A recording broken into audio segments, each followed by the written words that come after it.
You know, the kid. How would you rate it? Okay, fine. So. Gal pals. Hello, Internet. My name is Ren, and today I want to talk about The Last of Us Season 2, Episode 3, The Path. After a bit of a slow start and then a heart-racing second episode, this season has slowed down a little bit again with Episode 3, which gives us a little bit of a moment for a breather and a chance to absorb everything that happened in the previous 2 episodes. But even though it's on the slower side, there's still a lot to talk about, so let's get into it. This is going to be another low-key, unscripted review, so it's just me, my notes, and my hyperfixation while we talk about this episode. And this video will contain spoilers for The Last of Us TV series up to this point, so you have been warned. The episode starts with a brief glimpse of the immediate aftermath of the assault on Jackson and on Joel. Give Sarah my love. We see Tommy tending to Joel's body, and Ellie is in the hospital, having a hard time. We cut to 3 months later, and repairs are underway. And for many of the survivors, life has returned to some semblance of normal. Although not for Ellie, who is still in the hospital, although she does get discharged pending a physical evaluation and a mental evaluation with Gale. In my last moment with Joel, he said he wronged you. I don't feel wronged. After lying to Gale just a whole bunch. I wish I could have let him off the hook for whatever it was. I guess I'll have to let myself off the hook for that. And Gale resignedly playing along and electing not to pry further. I wouldn't worry, Gale. There's still a lot of f***ed up people in this town. Yeah. But not you, though. Ellie returns home to an empty house, with a memorial outside for Joel. She wanders around the home, because everything's the same, but also different. A part that absolutely gets me is Ellie crying into Joel's jacket. There are also some Easter eggs from the game, like Joel's carvings, which feel like they're just waiting for him to come back and finish them. Dina stops by with some cookies, which turn into apology cookies when she reveals that she's had information all along that could have tracked down Abby and her crew. I know most of their names, and I know where they're from. To prevent her from going after them in a hospital gown. I knew that if I told you where they were, you'd just start pulling your tubes out and crawling on your hands and knees to get there. But now that she's better, Dina is willing to help her track them down. If you want to find someone, and the only thing you know about them is where they're going to end up, maybe let them get there. And so she gives Ellie the skinny on Seattle. The dark-haired guy was Manny, the other guy was Owen. The girl with the braid? Abby. And the WLF. I saw a patch, yellow triangle, wolf's head, and the letters WLF. And mentions that Eugene talked about a lot of different little factions in the Northwest. He said that there were these small regional groups in the West all trying to fight Fedra, and how stupid it was that they didn't just join together. And so they speculate that the WLF might be one of those. Did he say how small they were? No, but seeing as how no one's ever mentioned them since, I'm guessing small enough for us to handle. They take the information to Tommy in the hopes of rounding up a posse. I gotta think about this. Think about what? Let's get these guys. And Tommy is annoyed that this information has been withheld from him. You hold out information on me again, you got rendering detail for a month. And that Ellie implies that he doesn't want justice for Joel as much as she does. If it had been you, Joel would be halfway to Seattle before the sun came up. Don't talk to me like I didn't know him. He was my brother. But he insists that they do things the right way and take it to the council. It's fucking necessary. She's gonna want a council meeting, open it up to the town. Everyone who wants to get heard gets heard. At the town meeting, some of the townspeople, Rachel and Carlisle, oppose the Seattle venture. Rachel because Jackson is still hurting from the attack and they're not recovered enough to send people away. Well, while they're gone, who's going to be on the wall if raiders come? A wall that's barely mended.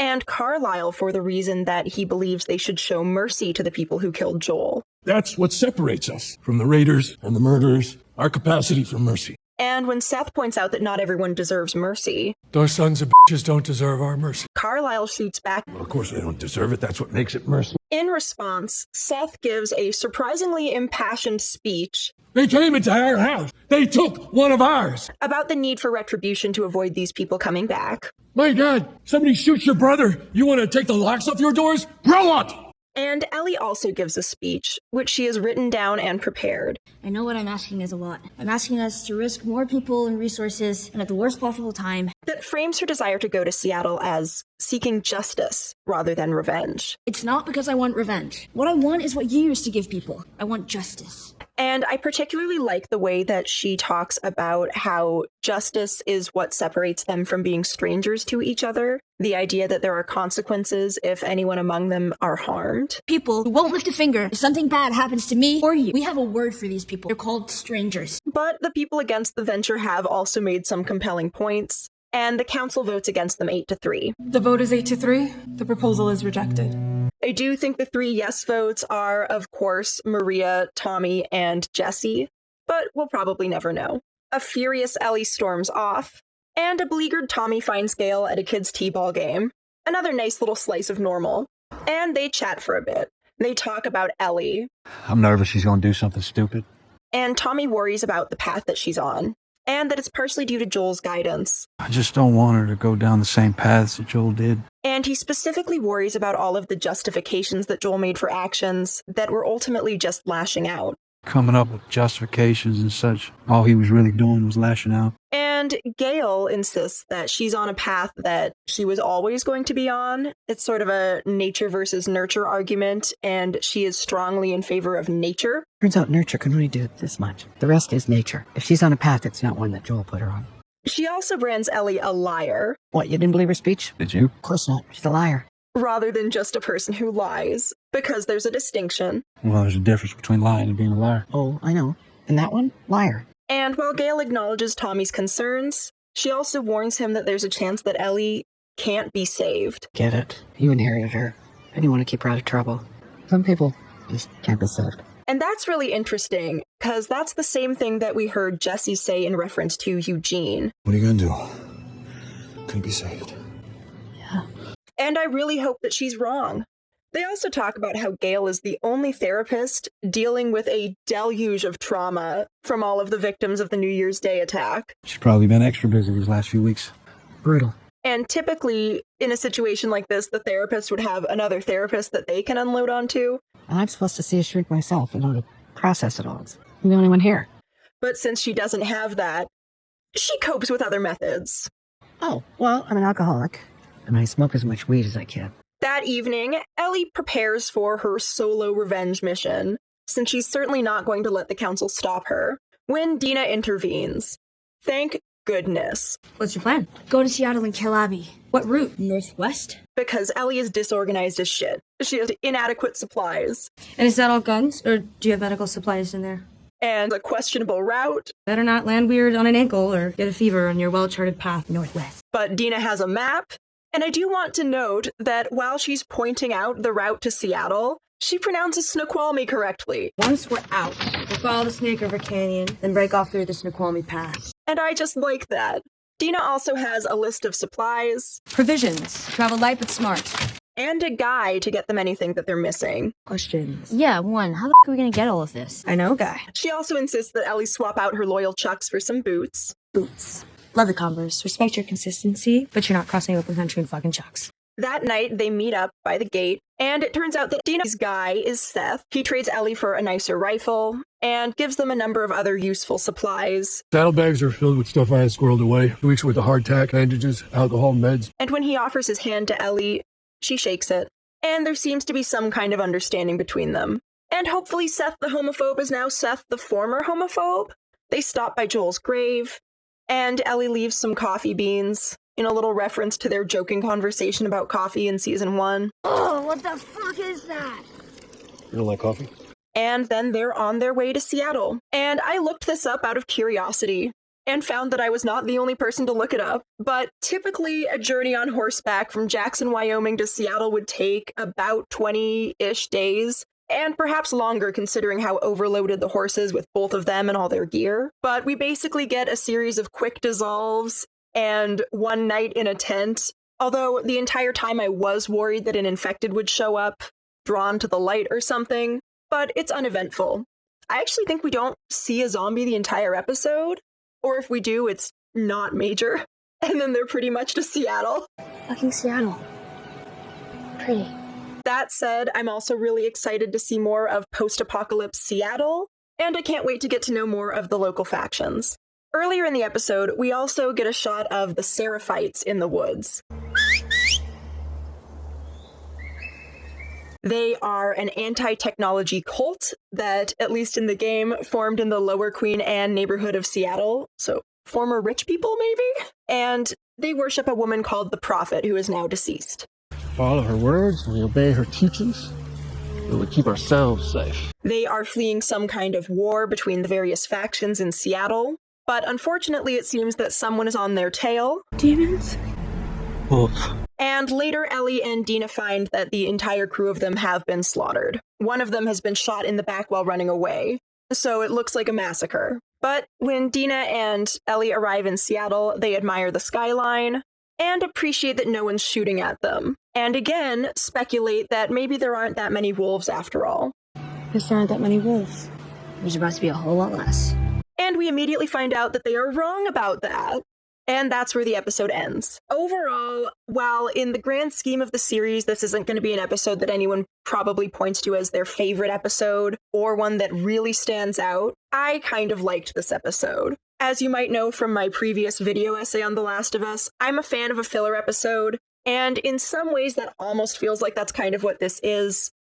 But not really, because it does do some really important things to advance the plot. It gives us an insight into how Ellie is feeling and processing her grief, and it's sort of foundational to how the story is going to shift moving forward with Ellie's revenge quest. I think there was some good theming here with the talk about mercy versus revenge, and the tension between nature and nurture. Grieving Ellie absolutely breaks my heart. I mean, she's still just a baby, and she's already lost so many people, so much in her life. And Joel was kind of the one thing that she felt like she could depend on, even when things weren't quite right between them. And so now her whole world has just tilted on its axis.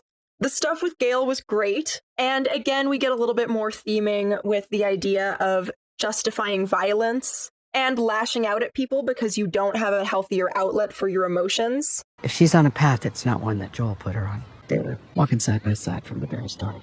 And the question of whether or not Ellie can be saved, whether she's too far gone, is one that we're going to answer throughout the course of the rest of this season. Some people just can't be saved. It is a little funny how freely Gale talks about other people's session with each other, though. I guess there's no HIPAA or doctor-patient confidentiality in the apocalypse. But ultimately, that tension between violence and justification and revenge and justice is at the heart of what we're going to explore here as well. And I think this episode kind of effectively illustrates both sides of the argument in terms of seeking revenge or trying to appeal to our own humanity and better natures. That's what separates us from the raiders and the murderers, our capacity for mercy. Because if Ellie does succeed in killing Abby, that won't be justice any more than Abby killing Joel was. It won't bring Joel back, and all it will do is continue to perpetuate the same cycle of violence and pain, and likely the continued justification of collateral damage, which got us here in the first place. That said, this episode did also have a little bit of levity. I love that Dina and Ellie finally talk about the kiss. Okay, but I have a stupid question. It's about, the kid. And I love that Ellie rates it a 6. How would you rate it? Scale of 1 to 10? No. Define 6. And Dina seems pretty quick to shut down the idea that there was anything more to it after Ellie does. Right, so it doesn't mean anything, if that's what you're asking. No, I know that. But I think it's pretty clear she has feelings for Ellie since she flirted with her nonstop in every interaction we've seen her with Ellie in, basically. But they're so cute together, and their relationship does add some much-needed warmth to this story. I love Isabella Merced. She's great in the role. She really nails the character. That's gonna sound like a badass. You don't need to try. And the chemistry she has with Ellie is fantastic. And I need it to cope with the rest of the story, because it seems like Ellie didn't actually talk to Joel after all, at least according to what she said to Gale. He was on the porch, and I should have talked to him, but I didn't. Do you regret that? Yeah, of course. I'm hoping she just didn't want to be that vulnerable and didn't want to reveal the contents of her last conversation with Joel to Gale. But I am worried that their last interaction was her angry stomping past the porch, and that bums me out, even though she does have an allegedly healthy view. And I say allegedly because I think we all know that she's lying through her teeth. But your final moment with someone doesn't define your whole time with them. And Gale's response that It shouldn't, but it often does. is pretty much on the money, in terms of how the psychology of it tends to affect people despite our best efforts. I'm really glad we don't see Abby pretty much at all in this episode. I think that's really important for us to ever like Abby as a character, maybe in the future, because right now the pain of what she did is way too fresh. And so I think having a full episode for us as an audience to process is a good choice. Because even though he's a fictional character, we all loved him and were invested in him. And so it's good to let us come to terms with that loss before just moving on in the story. And I know the game moves on a lot faster, which makes sense because you can't really just hang around and marinate in something like this in a game. It's not that interesting in a game, which is supposed to be more interactive. But in a show, you do have that time to slow down and take a minute. And I understand why people were miffed about the lack of action in this episode, but I'm pretty confident they're going to make up for it in episode 4, so I wouldn't worry. But yeah, it's good for us to have a bit more time to sort of marinate in it all before we move on to getting to know things from Abby's perspective. It's also a nice respite from the dread, because I feel so much dread. Part of it is because I've spoiled the story for myself, but part of it is also just because Ellie's just a baby, and she's in so much over her head here. On a related note, the change to the theme song destroyed me. Had me crying before I really even started the episode. There were just so many great character moments in this episode, including Ellie choosing not to share the story of Riley when she's asked about her first kill. First person you killed. Jesus, really? Yeah, fun stories of childhood. Well, the first one's too fucked up, but I can tell you the second one. Choosing instead to talk about some boy that ambushed them. In Kansas City, he got jumped by this kid, maybe just a couple years older than me. I think this pattern that we see with Ellie throughout the episode, where she has multiple opportunities to be vulnerable with people and to really let them in, but chooses not to, shows us a lot about the armor and walls she's constructed around herself, both prior to losing Joel and now after, as she's reinforcing them. And I think someone getting through those walls is what would be key to stopping her on this path to revenge. Because there's just so much left unsaid between Ellie and Joel. And so I think the anger that she feels isn't just from losing Joel, but it's because of the way that she lost him and because of how things were between them when she lost him. So she's out for revenge with Joel's pistol, which she's saving for Abby. And Ellie and Abby are now mirrors of each other. Think about what? Let's fucking get these guys. We're finding him. Yes, we are. Yes, we are. Both having experienced profound loss, both being offered multiple opportunities to move on and let it go, and both allowing revenge to consume their identities instead. Because without getting too much into spoilers, things are going to get uncomfortable from here on out, in terms of the path that Ellie goes down and where she meets Abby along it. But that's all I have for you for now. What did you think of this episode? Which character are you most afraid for going forward? And do you favor mercy or revenge? Let me know in the comments down below. Like, share, and subscribe for more videos. See you next time. Wiedersehen.